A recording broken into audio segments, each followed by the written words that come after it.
All right, now I know exactly what you guys are thinking, which is why I decided to start the video this way. Before I even continue with how I bought this car, why I bought this car, what my plans for this car are, this bumper, this bumper is gone. It's gonna go. It's gone. Believe me, I hate it just as much as every single one of you guys are probably gonna be saying in the comment section. I bought the car like this. I had nothing to do with this bumper, but let's go ahead and admire it for the day and a half that it's still gonna be on this car.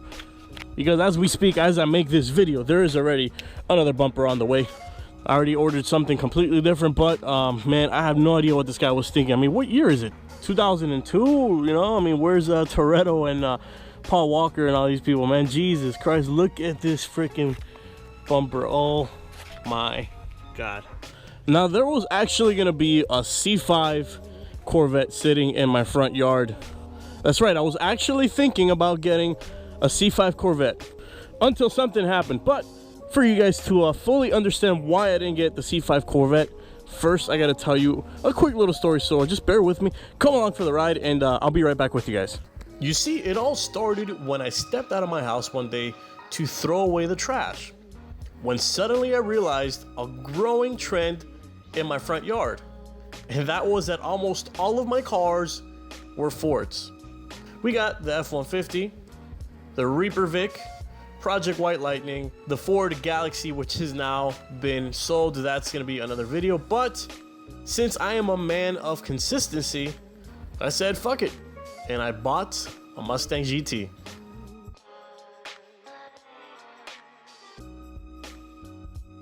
That's right, I decided to buy a Mustang GT. Actually, this is a 2002 Mustang GT. Now, in one of my videos all the way at the end, I said I wasn't going to buy just any regular V8 Mustang, any regular baseline Mustang GT.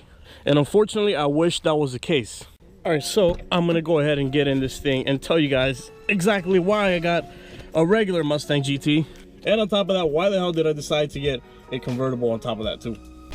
You know what I hate the most? When you buy somebody else's car and it kind of still has like their smell in it. Like, I can't wait to fully wash this car and put like some of my scent or something, some like black ice or something on it.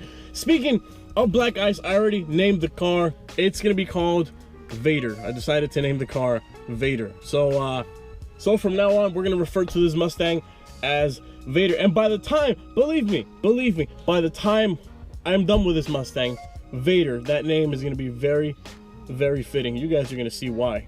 Now, originally the plan was to buy a Mustang Bullet. I wanted a new edge generation of the Mustang Bullet. I was actually gonna buy one. I was that close to buy one. Actually, 2 days ago, I was just about to buy one.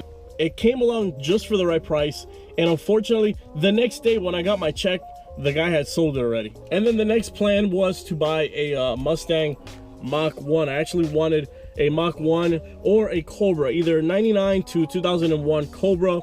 Not only because obviously the engine makes more power, it's the 4-valve, it's an upgrade from this regular GT, but at the same time, those are, you know, pretty rare cars as well, and they're much more affordable than the Terminator. Why did I get a Terminator Cobra? Because I don't have $20,000 to spend on a Mustang. But what I did have was $2,000, which is exactly what this Mustang costs. And I'm going to show you guys, I'm going to give you guys a quick little tour, and you're going to see it's not bad for $2,000. I mean, I don't think it gets better to get a 2002 New Edge in the condition that this one is at for anything over $2,000. So I think I actually got a good deal on this, and man, I can't wait for you guys to see what the plans is that I have for this car. It's going to be freaking ridiculous. It's going to be out of freaking control. So that is pretty much the reason why I got this. C5 Corvettes were still way too damn expensive. They were in the upper 10,000s, which isn't bad, you know, but I don't think I could ever get over the guilt of spending $10,000 on a car when we got bills to pay and all that stuff. You know, I figured for a fun project, especially a Ford, especially a freaking Mustang, I think this right here is a prime candidate. And now I'm going to get to that in just a minute, but first I want to give you guys a quick little walk around of what I got for $2,000. All right, first thing first is right here, this headlight. You see how that collects water. I have no idea why it does that. During the day, it actually clears out, and it looks something like that right there. It actually looks a lot better. This bumper, completely getting rid of it, as like I said earlier in the video. There's already a brand new bumper on the way. It's not the original GT bumper that came with this, but I'm going to leave that as a little surprise for you guys. And obviously I'm going to be doing an install on that as well. Now for $2,000 we got this all black Mustang. I'm pretty sure this car didn't used to be black before, because you can see the white in some of the places right there, but they did a fairly decent job. I mean, it's been painted many years ago, so they did a fairly decent job at painting it black. Again, for $2,000 we have those bullet style rims. I really love these rims on the Mustang. I'm definitely gonna go spacers in the rear, spacers in the front. I'm painting them black. I'm just gonna plastic them black just in case I change my mind. Right now, in the comment section down below, guys, let me know the sizing for the spacers in the rear and in the front. What would look good to put in the rear? I'm gonna show you guys how the gap is. There really isn't any gap. I'm sorry, there isn't really any like poke out. Look at this. It's just like too flush in. I kind of want the tires to poke out a little bit more.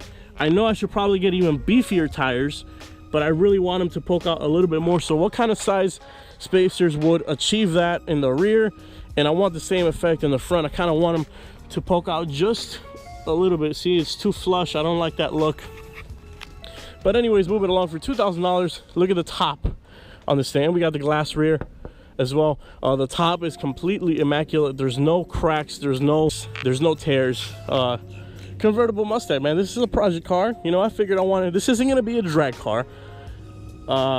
Maybe I might take it to the track, but then I'll have to go like full-blown roll cage and roll bar and all that. It's gonna be a little expensive, so not anytime soon. This is gonna be a fun car, a fun street car. That's the point of this car. Drop the top, head out to Miami Beach, you know, hang out with the family and all that, throw the kids in the back, that kind of car. But it's still going to be a project car. I'm still going to do things to it. I'm going to obviously record it for you guys. We're going to do some install videos. I want to take you guys advice. I want to take you guys suggestions. Let me know, man. Now let's go into the interior. I'll probably definitely do a full-blown review on this car once I get the bumper that I want and the hood that I want. That hood is going, by the way, too. It's also on the way, the brand new hood. Let's take a look at the interior. You guys need to keep in mind, I just got this yesterday. I haven't had a chance to clean it. Obviously, it happens to every freaking Mustang, every Ford's leather. Oh shoot, it's starting to rain, so I better hurry this up. It starts to tear. Still, the rest is pretty much in good shape. And in the rear as well, the interior has actually been kept up pretty good, man. This guy actually kept it in fairly good condition. And like I said, the car is completely stock, bone stock.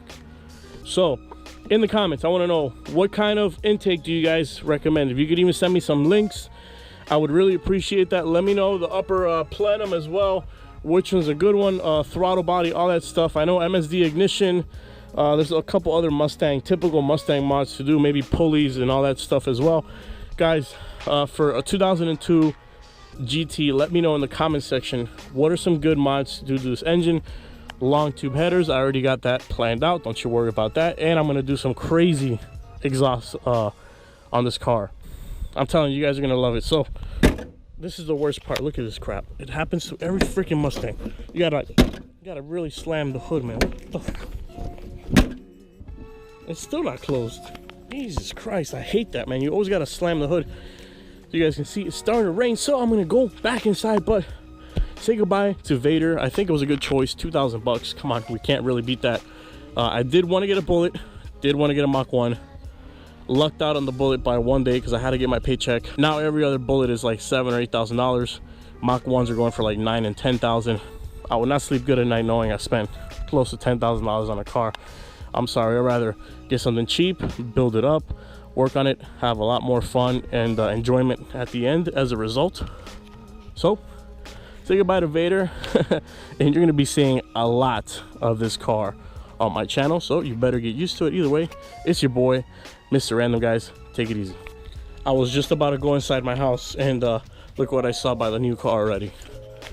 We got the car cat, we got the car cat.